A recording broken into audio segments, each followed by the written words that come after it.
Hello, folks, and welcome to the show. I have with me via Zoom today Farhan Hussain. Farhan has been around enterprise software for over 2 decades now and is a lot of fun to be around. I met him when Amentra was acquired by Red Hat back in 2008. He was on an existing Red Hat team, and he was the first member of that team to join our Amentra team. He eventually left Red Hat and started a company called Open Source Architects. He sold that business and then joined me at Level to start a subsidiary called Level Software, which he acquired from Level back in 2018 and rebranded to Axcelinno. So we should have a lot to talk about today. Farhan, thanks for joining me on a Friday evening. Hey, John, thanks for having me, buddy. Always a pleasure. Great. So first off, can you tell the listeners what Axcelinno does? Yeah, absolutely. So I like to think of us as, an enabler for our customers, right? Whenever our customers have something that they want to deploy quickly and see results quickly on, we help enable that, right? So whether if it's they're trying to buy a new piece of software that they want to be successful with quickly, we can help them do that. And that's really our goal, right? Is to help our customers not only acquire new software, but also be successful with it as fast as possible. That's great. And is that similar to what Open Source Architects did as well? Or I think you guys probably had a little bit more of a training component to it as well. You did? No, that's a great question. So, prior to my life here at Axcelinno, actually right when I left Red Hat, my first company that I started was Open Source Architect. And that started more of as a training business, and then it grew into the reseller business, and then we grew the consulting capabilities around that as well. So we had more of a focus on classroom training. And then we took that classroom training into our projects as we started consulting with our customers and hopefully solving bigger problems for them as well. Usually our customers are very impressed with what we could do from a training perspective. And then, it was a good avenue for them to then use us to help them on other in-house projects as well. And this is a really interesting point because a lot of listeners may not realize that a big vendor like a Red Hat or IBM or Microsoft, you might assume that you just go buy the software from them and then get the training from them and maybe get consulting from them. And as you and I both know, although those are huge organizations with very, very deep benches of resources, they just can't possibly touch all of the customers in a meaningful way. So they build out a network of partners, value-added resellers in particular, to really be able to sell to those smaller clients and give them a level of service that they probably can't command. If you're not a Bank of America or a General Electric, you don't necessarily get the Red Hat A team. No, and our goal, right, is to provide that level of service and even more, right, John? So you kind of nailed it on the head. A Bank of America might get a really awesome team from Red Hat, and they're great folks, right? But then when you're a smaller organization that's just getting started with your relationship with Red Hat or IBM or some of our other partners, our goal is to not only give them the same experience that they would get with Red Hat, but even better. And it's almost like, building a custom tailored suit for them, right? That's going to fit better than anything else that they've ever worn before. And it's great for the vendors because their customers get a better level of support and they get a level of reach that would be expensive and difficult for them to manage. So how many value-added resellers does a Red Hat have, would you think? I used to know the answer, but they're obviously so much bigger. Yeah, I believe last time I checked, right off the top of my head, I think it was like almost 5,000. And I'm pretty sure that was like a few years ago. So I'm sure that number's probably doubled at this point. Wow. And some of these businesses are pretty big businesses. I mean, what is it? Worldwide Technology is what, hundreds of thousands of employees Yeah, operating all over the globe. Yep. Worldwide Technologies, you've got CDW, you've got SNHI, there's some really big established organizations. Very cool. And so as you mentioned, in Axcelinno, you've got two primary streams of revenue: subscriptions that you sell and consulting that you sell and deliver. How do you think about the two of those? Do they complement each other? Do you want one to be bigger than the other, or is it just go sell as much shit as you can, whether it's subscriptions or consulting? That's a good point, right? And for us, it's not about what we sell. It's about how we are able to help our customers, right? So for me, it's a very common question, right? And a lot of our partners ask this question is, hey, Farhan, how big do you want like consulting to be? How much of your revenue do you want the reseller business to be? And for me, I think, it's not about it being 50-50 or 60-40. It's about where do we add the most value for our customers, right? Meaning that we've met some great prospects and customers because we were able to help them navigate Red Hat software, right? What would be the right software? What would be the right SKU? But not just that, what would fit their needs the best? And this is before we even got engaged with them from a consulting perspective. And when our customers see that depth and our ability to help them and mentor them, even before we start an engagement, that goes a long way. And then we're able to go in and help them from a professional services perspective and take that software that they've purchased and their internal systems to the next level, whether it's their digital transformation strategy or whether it's modernization, moving to the cloud or microservices, et cetera. That's really where the value from Axcelinno comes into play. So I don't really look at it as, hey, I got to hit like a 50% target on revenue for, software versus services. It's about, how do we, number one, sell as much shit as possible, but also make sure, right, where will our customers see the most bang for their buck? Some of our customers might already be working with established services companies that they're happy with. Some of our customers might be looking at us from services and then realize, hey, look, you guys are a reseller as well. And, we would love to work with you guys in navigating our IBM portfolio or our Red Hat portfolio or some of the other technologies. Sure. Now, do you normally see more of subscriptions leading to consulting, or do you see consulting leading to subs, or which do you see more frequently? That's a great question. That's one of the reasons why our partnership with Red Hat is so important. They've been such an amazing partner for us in helping us not only get off the ground, but driving that continued success with our customers, right? So if you asked me this question probably 4 years ago, I would have said, hey, 100% of our opportunities were driven through subscription sales and software sales when it came to services. Now we're starting to see a trend where some of our customers that we worked with in the past and they're coming back for services, or there are other customers who were leading with services and now dragging those subscriptions along as we become a more mature sort of organization or more mature partner as well. Very cool. So we touched on this a little bit, but why does the software company sign up a reseller, especially as one as small as Axcelinno? No, I think our size is our strength, right? And sometimes I'm really proud of the fact that we're so small because we can do a lot of things that some of the bigger companies can't. We're frankly hungrier for our customers, and frankly, we're willing to do things for our customers that just other people can't. Yeah.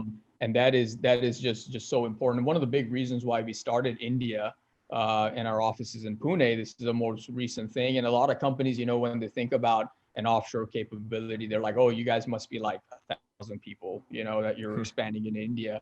We're less than 50 and we're expanding into India because we know that we can provide that additional value add out of India for our customers and also provide a follow the sun model for both services as well as managed services out of India. So I think I'm really proud of the fact that we're so small and so nimble and really proud of the fact that we've got such a close, tight-knit culture, right? Everyone talks about culture in an organization, transparency, but really what sets Axcelinno apart, and I strongly believe this, is I know every single employee personally, but not just that, every single employee kind of believes in the vision of the company and puts our customers first. And that's really something that's apparent from the first call when our prospects, talk to Axcelinno, they can actually see that excitement. Yeah, absolutely. So I know I didn't necessarily realize this until working with you at Level Software, but these software vendors will actually fund joint marketing campaigns. Can you talk a little bit about how that works?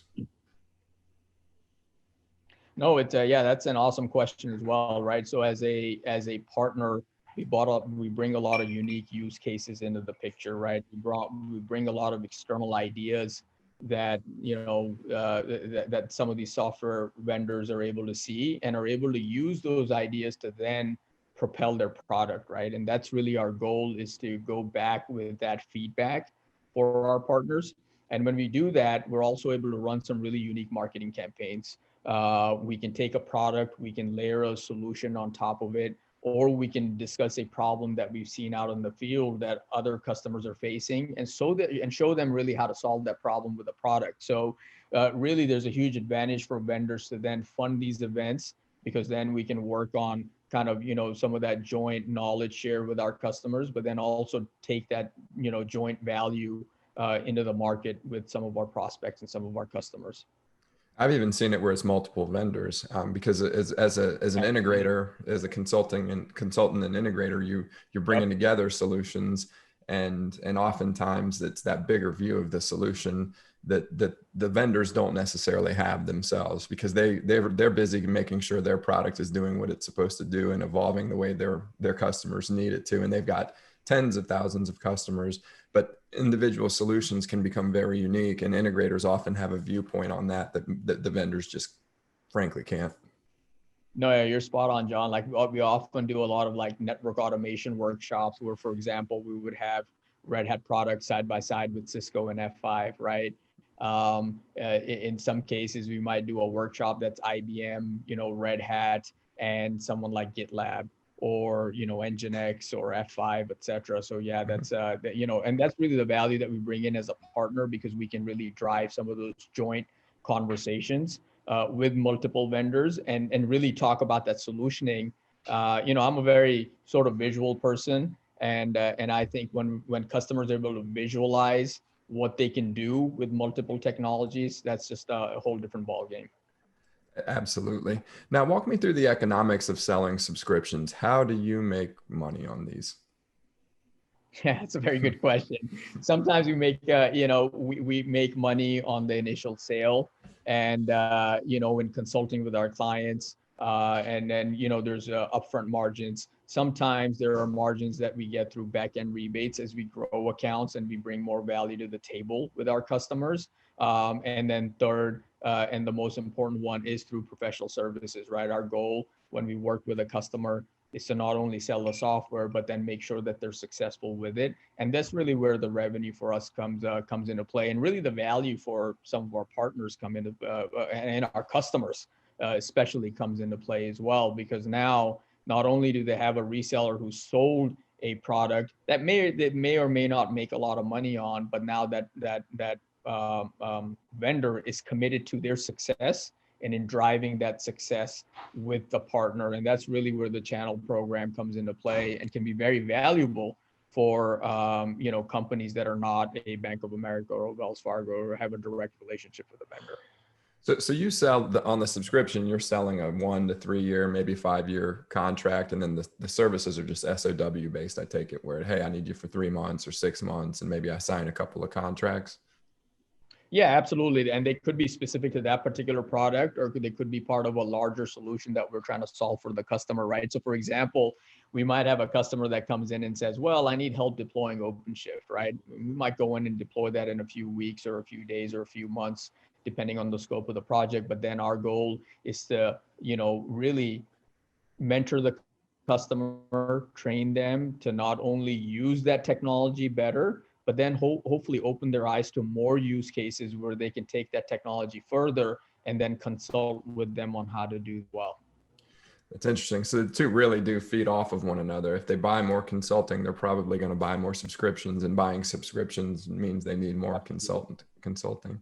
And how do you think differently about the margins on the two? It sounds like the professional services are better margins for you, but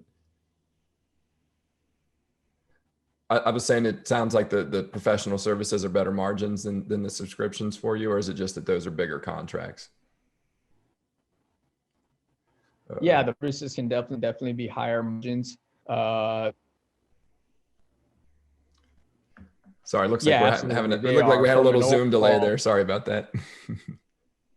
No, we did. No, absolutely. I think the professional services can definitely be a lot bigger than the software, and that's where really the consultative sale comes into play, because we want to add value everywhere in the sales cycle with our customers so that they really see the true value and the vision of the solution. We hardly ever want to go in and just transact with our customers, sell a SKU and walk away, right? That's not our goal. Our goal is to help them realize that larger vision.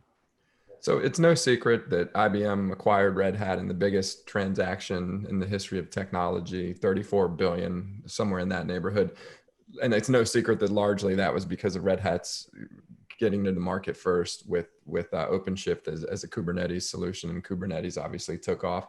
Is OpenShift still the big push there, or is there some next big thing for Red Hat and IBM yet? No, that's a really good question. And I think the next big thing for Red Hat and IBM is kind of bringing those solutions together and then helping customers modernize faster, right? There's a lot of IBM customers that are running on, standalone technology they haven't containerized yet, and they need a path to modernization. And this really allows and unlocks that path to modernization with Red Hat. So I think that was a really great acquisition from that perspective. It really brings two worlds together, right? You've got the open source world and the enterprise software world, and now your customers have even more options than ever to now accelerate that success and accelerate that transition to a more modern platform. Well, I could talk about this stuff for hours, but I'd like to shift gears a bit. I mentioned it's a Friday evening, and I don't want to keep you here all night talking about catching me up on all the latest and greatest with Red Hat. But I would like to go into your history a little bit. Just kind of walk me through your early career and how you ended up at Jboss. Oh, that's a great question. Yeah. So I started my career in kind of the late 90s. And at that time, I actually chose a path of, going down the Java path, because a lot of my, folks who graduated from high school, from college with me, they ended up going down the C development path, right? And Java back then was just cutting edge. I mean, not even cutting edge, it was probably bleeding edge. So, in the late 90s, I got into, app servers and, Java, basically Java 1 and J2EE. And that's really where my career started, was iPlanet, Sun1, WebSphere, WebLogic. And then I started following the Jboss project because I thought it was very interesting that here's this, open source software that's available. In the beginning, it was, a little buggy, a little bit of an experiment is how it started. But if we're being honest, WebSphere was very buggy until version 5. Some would argue there you till go. 6. So, exactly. But what was really cool about this was to see this experiment almost evolve in a matter of weeks and months, right? And that's really what got me excited, because you could see all the specifications that I would read about. I was a nerd, and I got into all these Java specs and, why a spec was written, what the spec was all about. And then you would see that spec all of a sudden get implemented in Jboss. And now you've seen some of the committers in Jboss driving the spec. And to me, that was like very, very interesting. And that's really what got me following Jboss back in 2000, 2001. And then I eventually, I was working with a lot of financial companies. I was at Canada Life and at ING. And at ING, we were building a framework. It was called IA-Cubed. It was like your early version of, Jboss Seam, right? And Spring.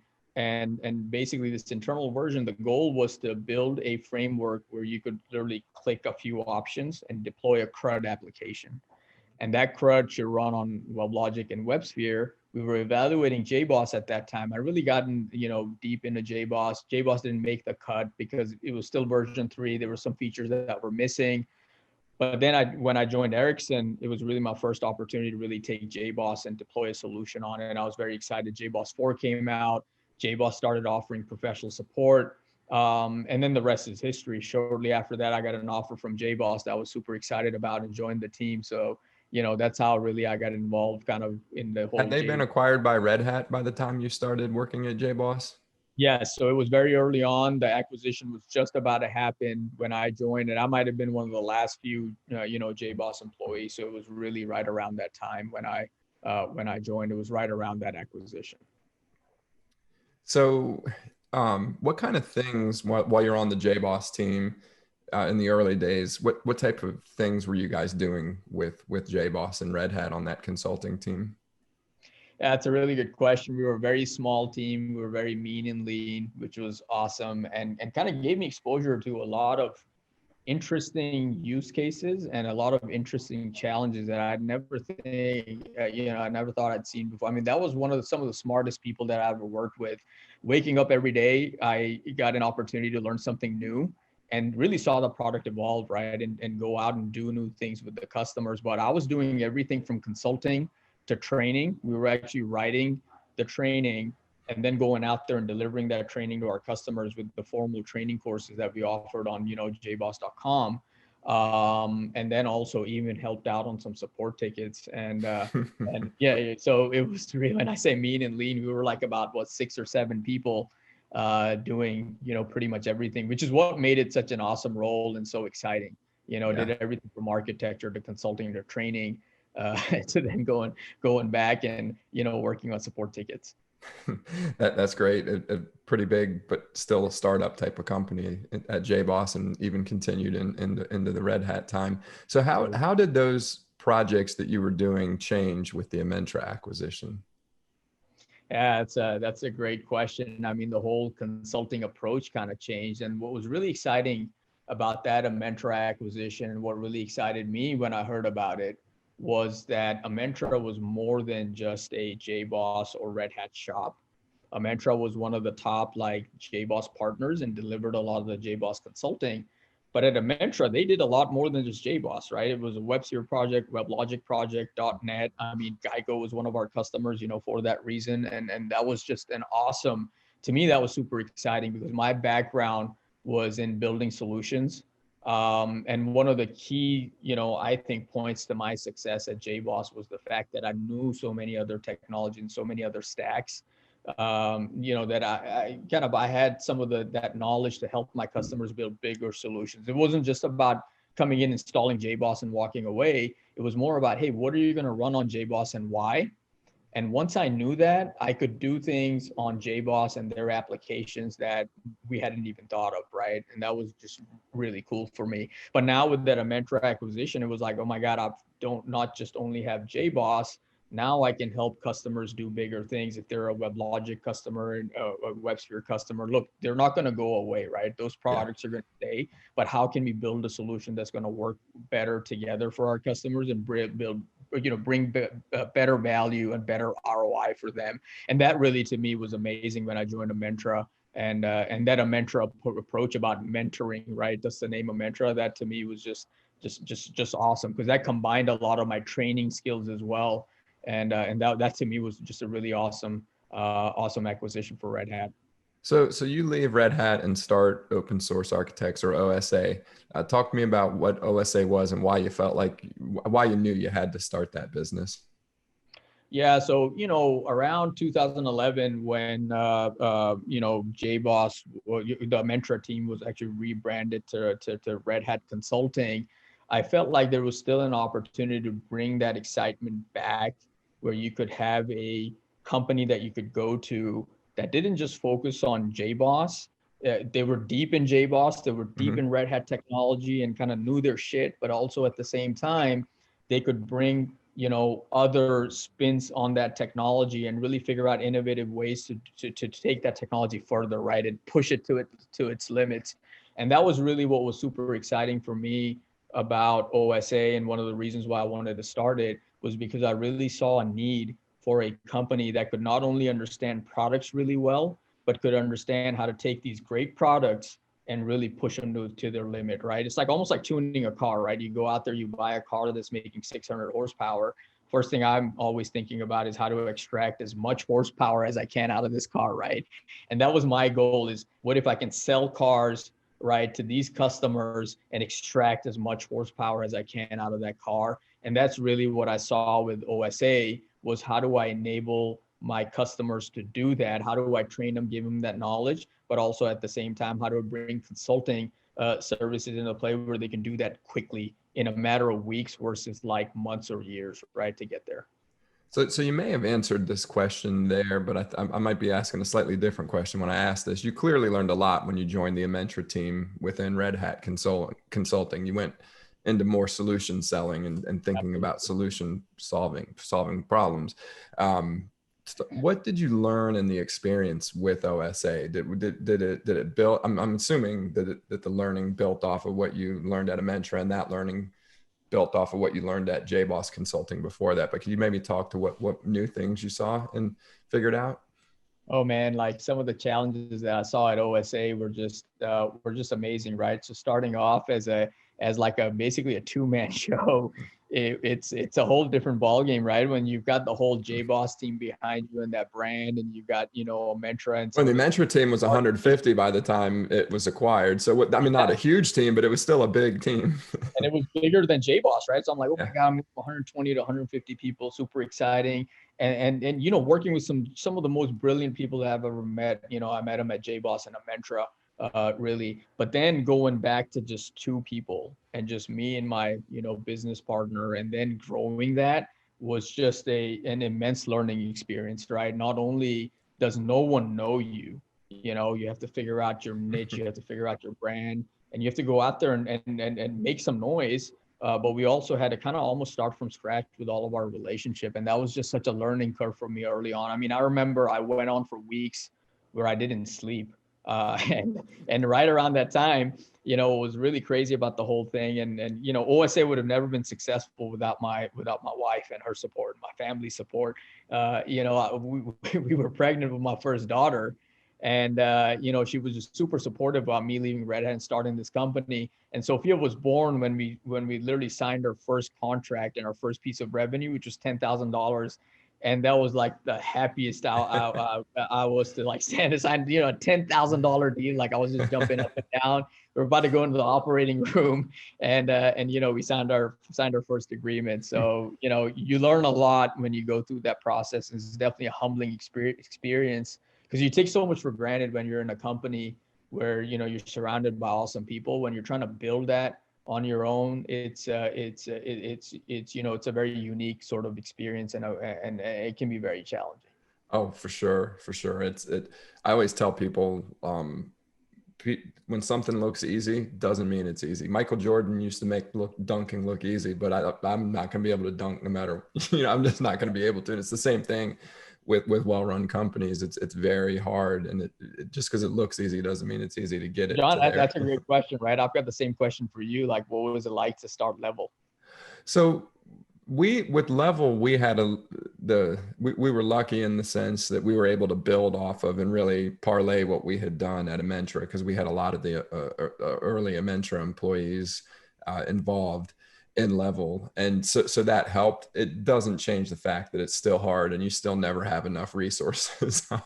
You start to figure out, okay, where are the resources that I don't know that I need now. But I think it was very helpful. And now with Defiance, we're seeing the same thing. We can go sell a big project. That I remember at Level, the first time we got a $20,000 single check. So we had one invoice that was $20,000, because we had been doing a lot of fractional work or like week-long engagements with Red Hat and Pivotal at the time.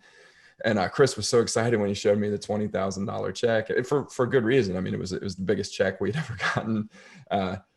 But I knew what was to come, because I'd seen the large engagements with Amentra.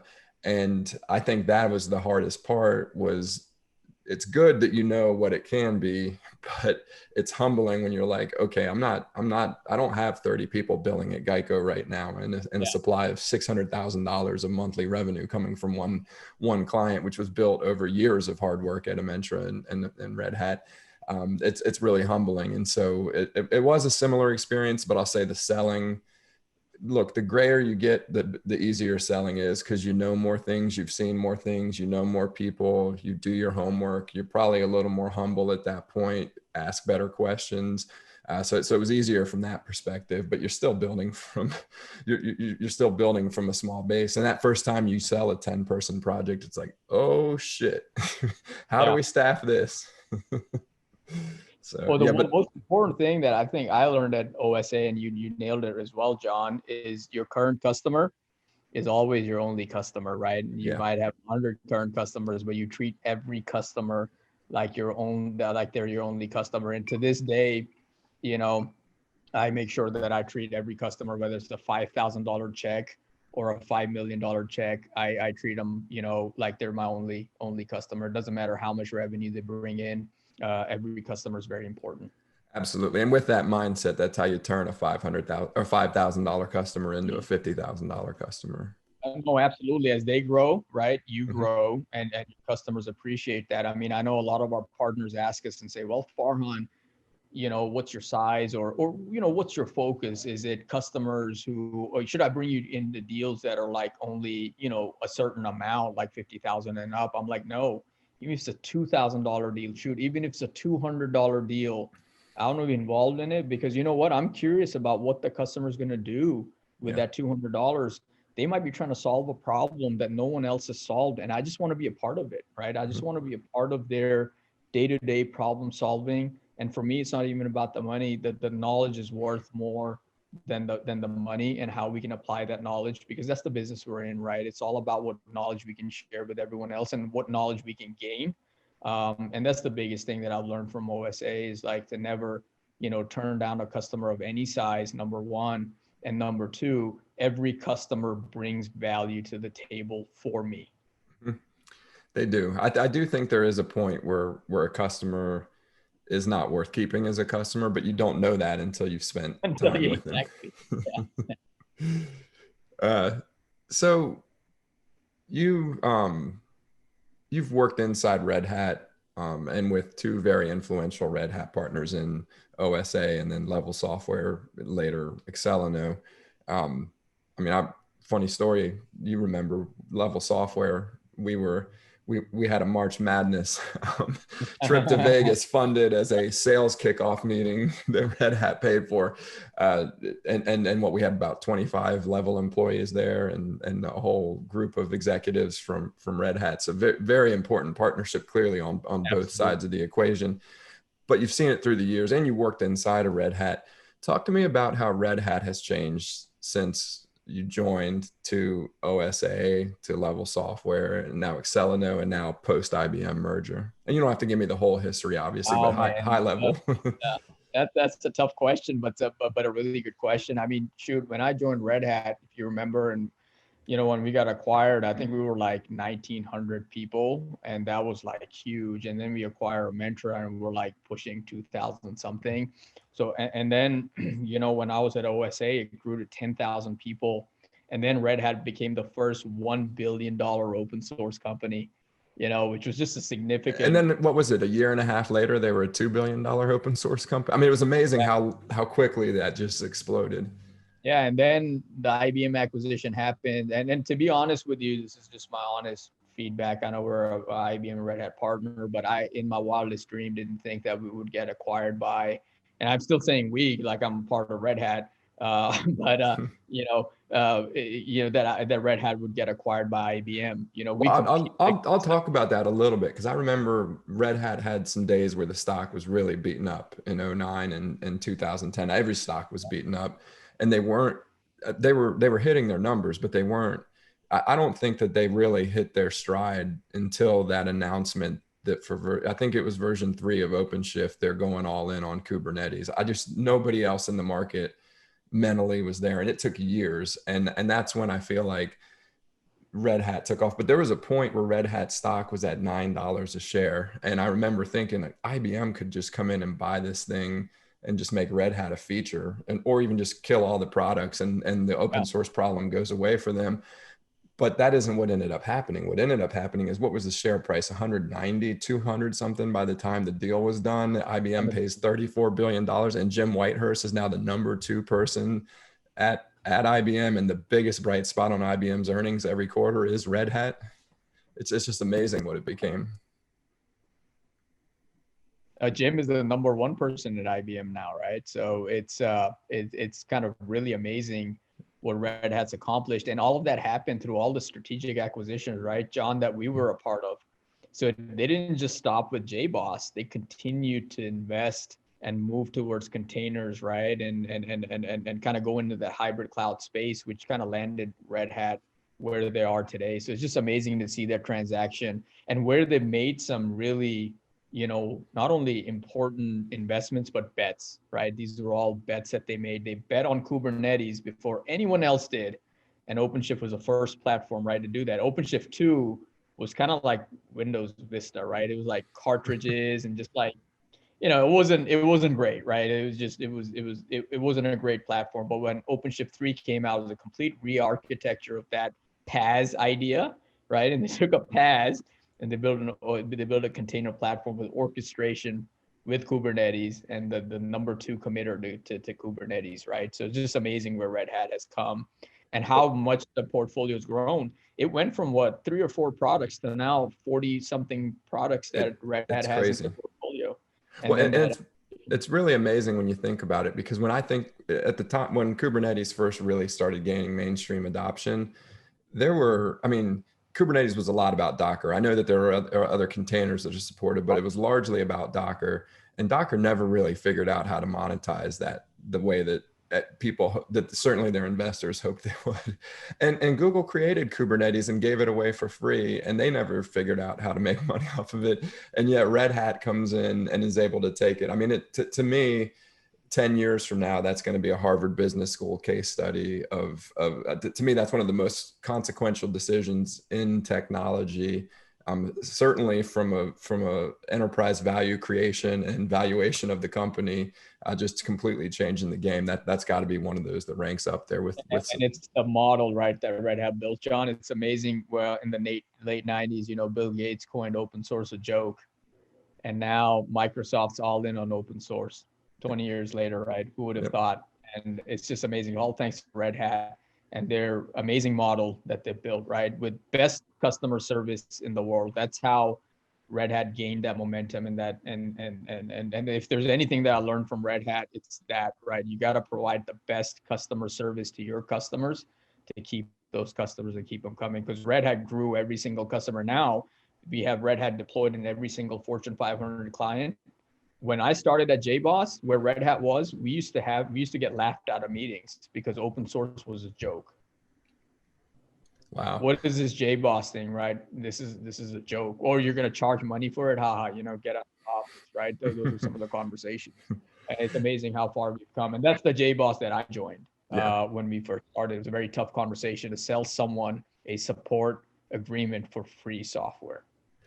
I like to tell, I think that's a great point, and it is hard to explain it. Although I think when you get into the indemnification, the support, and really this model where we're going to slow down the innovation, we want you to take advantage of the innovation that's happening in the .org but bits. Stabilize. But then we stabilize it on a schedule that fits your deployment schedule if you're Bank of America. And oh, by the way, we indemnify you. Now you're talking about something that people will pay for. And now the open source, the free part is on your costs, not on your revenue, right? Exactly. Yeah. But that's what Red Hat did to Jboss, because at Jboss, we supported every single community version that was out there. Oh, really? Right? You could go to jboss.org, download a version, right? That was a stable version, and Red Hat and Jboss would support that stable version. When we got acquired by Red Hat, right? Red Hat productized that version, and now there are only Red Hat supported Jboss versions available, which is amazing, right? It pisses a lot of people off when they're like, oh, you're not going to support community. Well, the community version is very different. You're talking about bleeding edge that's not stable. Mm-hmm. So Red Hat has to, create a version that's more stable, that a Bank of America can keep up with, right? Or your enterprise can keep up with as well in a very stable and secure fashion. Yep, absolutely. So how did COVID impact your business in 2020? Yeah, it was a pretty scary situation when COVID first hit, right? And my business partner, Josh, just had his first daughter at that time, right? He's out on PTO and he's on paternity leave. And then COVID hits and everything shuts down, right? And it was a very tough situation. We had some consultants actually in Mongolia at that time that we had to fly back to the US, right? Immediately on emergency flights to get them out of Mongolia because we knew something was coming. I remember, my wife Nida, she had a spring break, trip planned with the kids to Spain that we had to cancel. And as soon as she found out end of February, she's like, Farhan, you got to bring the guys back. Yeah. You got to bring them back from Mongolia now. And I remember getting those last second tickets and getting them out of Mongolia. So no, it had a huge impact on us, on our business. There was a lot of uncertainty. We had a lot of bigger projects that were going to close that ended up getting delayed. Now, luckily, those projects are closing now in 2021, but it had a major impact on some of the bigger projects. Some of the smaller projects continued, but we saw maybe a 3 to 4 months there where it was a pretty scary situation as far as, what's next? Do we have to kind of pause our growth? We were hiring, we had to slow hiring down. So yeah, I would say it had a pretty big impact, but now all of that's picking back up. That's good. It changed so many businesses in so many ways. One of the big things for your business is travel expenses, and I see your P&L occasionally, and and your travel expenses are way down. How different has it been for you and your company with so much less travel? Yeah, it's been, again, very interesting and an interesting adjustment for us and our consultants and our customers as well, right? And especially our sales team. I mean, we were such a collaborative group in the office where I was really proud of the fact that the way our office was laid out, and even today, the way our new office is laid out, I'm kind of in the middle of the office because I want to make sure that everyone has access to me. Everyone can hear my conversation. So it's not about just like transparency for the sake of transparency. I'm having open conversations in the office so that anyone knows what projects are going on. What is Farhan talking to right now? Who's that next new partner that's going to be exciting? Hey, what's that problem that we have with this customer? And Farhan, can I jump in and help out? Right. Our team is very awesome and they're always ready to help and jump in. But when you're in a remote environment and your Slack's going off and you got 200 emails to read, that interaction is very difficult. I don't care what anyone says, right, about remote being awesome. I know you got Slack, you got all these tools. I can't sit on a Zoom all day with all of my team members, right? Yeah. And that's what I miss with, COVID and everything kind of shutting down, everyone being remote. I didn't have that interaction with my sales team anymore. And I felt like we weren't as smooth anymore because of, all the extra meetings that we had to have to prepare for the meeting that we were about to have, because half the team sitting in Charlotte, and everyone's working remotely. So yeah, it ended up being a pretty difficult situation from that collaboration perspective. I think a lot of our folks felt disconnected, including myself. So do you see this changing your long-term view on travel, or do you think I mean, obviously working together in the same office, it sounds like isn't that's coming back the minute it's safe for everybody. But the travel to go to client sites or partner sites or That's a client good question. events, does Yeah, that I does mean, that I think, change?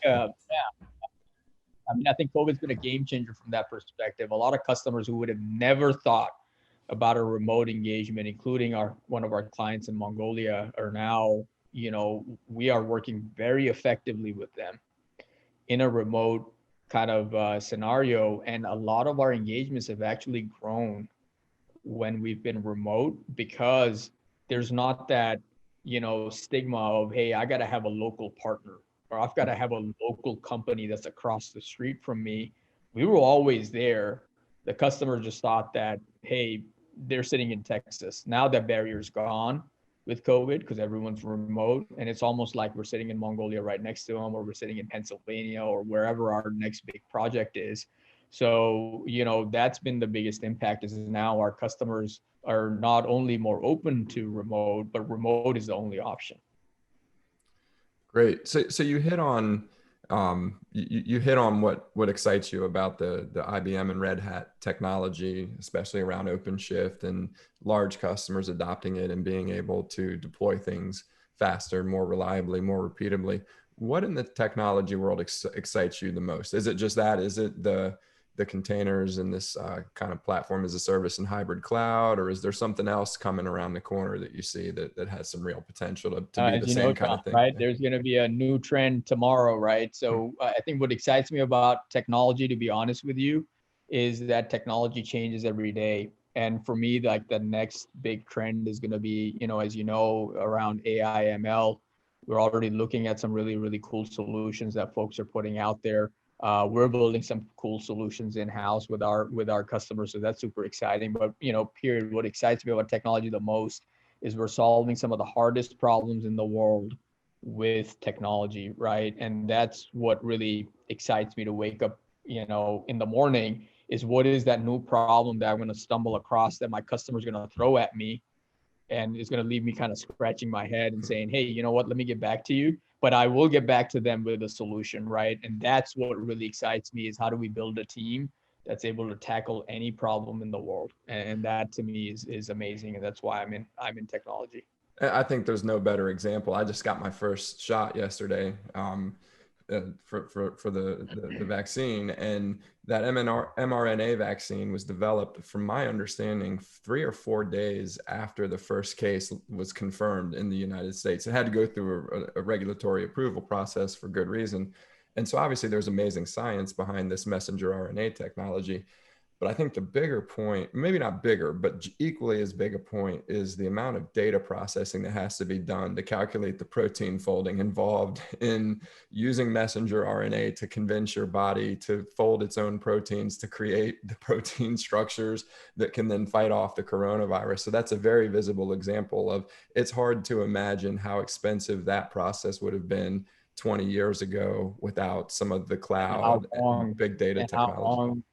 Yeah. That would have taken. And what is an awesome example, right? Our phones are probably like 100 times more powerful than the some of the big huge systems that were present 30, 40 years ago, and we'll put the man on the moon, right? So that in itself is just amazing. Yeah, and that's why I like a lot of times technology leads to shit posting on Facebook or Twitter wars and things that are so silly, or things that are fun, like TikTok dancing and everything. But now we're talking about something that's literally saving millions of lives. When a polio vaccine took 5, 10 years, 20 years to develop, and we're talking 3 or 4 days now, that's a really visible benefit of information technology. And to your point, it just gets better. Yeah, and how amazing is it to roll out the vaccine this fast? But at the same time, like, imagine what's possible with AI and ML. And now, if you look at it from a solution perspective, right?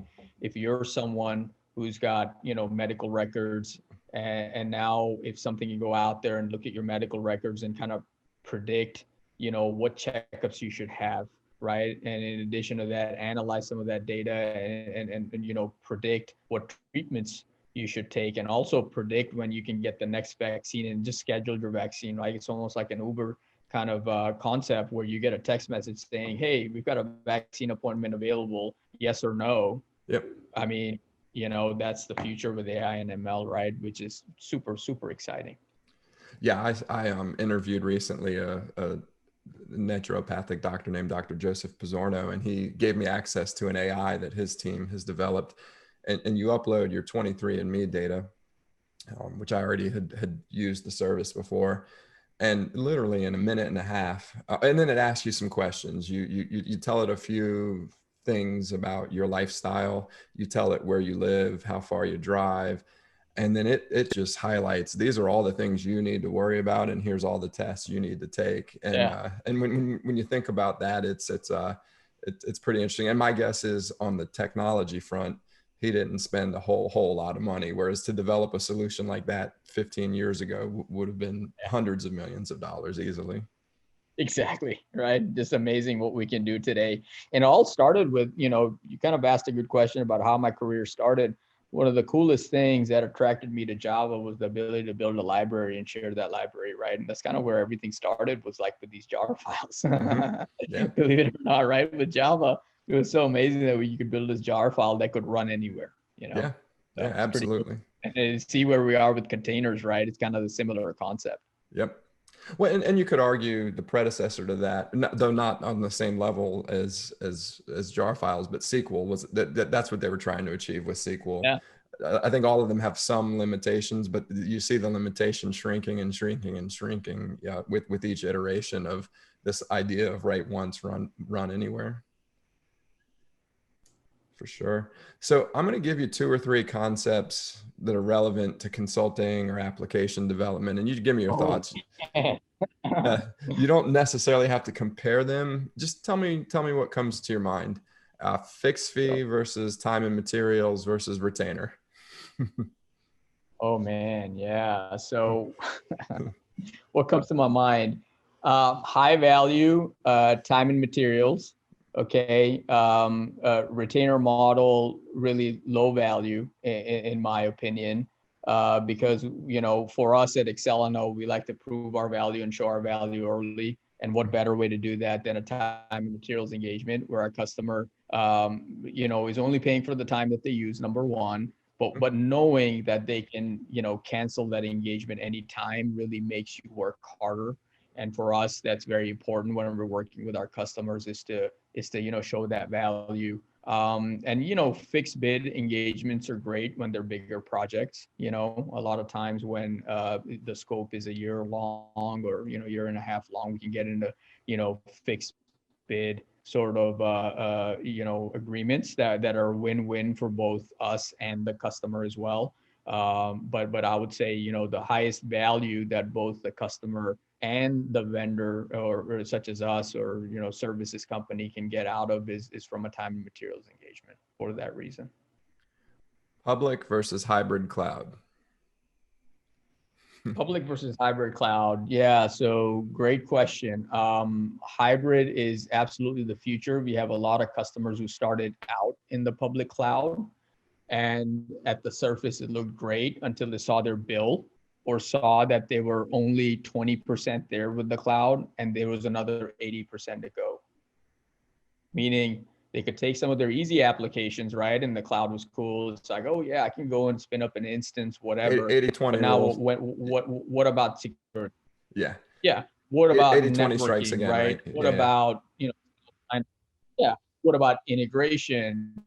And then when you start throwing those use cases at it, a lot of those services just don't scale, or simply, they just can't take it at 100% that they thought they could in a short amount of time. So I think hybrid opens up a lot of opportunities for not just the cloud providers, but also the customers to take those solutions, right, and get to 100% cloud model, because now you can pick and choose the best of each cloud. But then also, going back to the IBM and Red Hat conversation, when I think of hybrid, the first thing I think of is IBM and Red Hat, because it really built a truly hybrid platform where you can take anything out of the IBM Red Hat solution and pretty much solve any problem in the world with that technology, which is why I think the IBM Red Hat acquisition was so awesome, because there isn't anything in the stack that can't solve a business problem, in my opinion, apart from maybe some really crazy edge cases, right? That are out there. Yep. Lift and shift versus cloud native. Yeah, they kind of going back to the previous comment, right? Lift and shift. I'm thinking of legacy, old school technology, right? Just trying to get off of your on-prem technical debt to the cloud. But when you look at sort of from a modernization perspective, right? That's where you have an opportunity to then modernize the workload itself, or the piece of software itself, right? So you're just taking technical debt and you're lifting it, shifting it from one data center to another. And often a more expensive one, because but absolutely. the only time I've seen where bells and whistles. Yep. Yeah. Perhaps with more bells and whistles when you're in that cloud environment. But again, your technical debt is still there. You still have an old kind of piece of software, right? It's like taking a Model T that is built to go, 50 miles an hour, and trying to make it go 150 miles per hour by just moving it on a different road. It's not going to happen. It's still a Model T. Yeah, exactly. So on that note, I've seen a couple of instances where lift and shift made sense, and it's usually because there's a time deadline, right? We've got this contract with a data center. It's running up. We know that we need to we know that we need to be thinking about microservices, and we know that we need to be breaking apart the individual components and leveraging AWS or Azure or GCP components that are more modern. But the reality is we'll have to sign a new contract, because that's just going to take longer. Or sometimes automation becomes easier when you do a lift and shift into the cloud, right? And deployment becomes faster. But the piece of software is still that old piece of software. Yeah. So. Well, and that's just it. It's going to end up, in general, you're moving from CapEx to OpEx. So you've got a data center that you're depreciating. Maybe you're paying OpEx to the data center, but it's still generally going to be more expensive in a pure lift and shift. It's once you start to re-architect the systems and start using serverless technology and Lambdas, you start to take advantage of some of these AWS services where it's pure black magic to me how they do some of their database as a service components, or serverless database, which someone showed me recently, which was interesting to me. That's where you start to really drive the value. But I could see if I've got a contract that I'm going to have to renew for 5 years, I might be better served to just you can certainly see the argument that let's lift and shift and then let's re-architect it later. But cloud for the price of cost, I think, has been an argument that hasn't gone in the best interest of customers, right? Cloud costs have always consistently gone up from what we've seen with a lot of our customers, especially some of the early adopters in the cloud, right? They, we were talking to a customer maybe 2-3 years ago, big company, one of the first SaaS companies in the world. And when they moved to, a cloud provider, which I shall not name, their costs ended up doubling within the first 12 months from what they had projected. Now, maybe the projections were off in the way they calculated, but still, we've come across a lot of customers where they're like, hey, cloud isn't as cost effective as we thought it was. Exactly. And sometimes it's even worse because you double pay, because we both know you don't cut off on March 31st, your data center, and turn everything live on April 1st. There's some overlap between the two and you end up double paying for quite a while. So you mentioned the Model T. You're a car collector. In particular, I think you have a focus on muscle cars, American muscle cars. Give me a quick roundup of what you've bought, restored. Yeah, I think it's important to understand the background of why I got into muscle cars, right? So when I was, true story, right? When I was 3 years old, I think I watched the movie Christine, and that got me obsessed with Christine, right? And, awesome red car comes alive, the kid's obsessed. And, I always collected Hot Wheels and, different cars. And my favorite Hot Wheels were always the fast cars, the American muscle cars. I remember my first 65 Corvette, Hot Wheel, and some of the Camaros I had. So as I got older, I was like this nerdy kid with glasses in high school. My first car, I remember going out there and trying to get a muscle, and my mom's like, no, not reliable, doesn't have 4 doors, it's got to be like a Nissan. Why don't you look at this Toyota Datsun, Farhan? Yeah. Typical Asian parents, right? Like Pakistani parents. No, you got to have like a Honda or whatever. So I get my first Nissan Altima. I couldn't even get a Maxima back then. In the 90s, the Maximas were faster than the Ford Mustang. So you're the coolest Asian kid if you had like you had a Nissan Maxima, right? So that was like, whoa, man, I made it. So no, I get this Nissan Altima. And I remember a few years after that, I used to deliver Chinese food when I was in high school, and I go up to this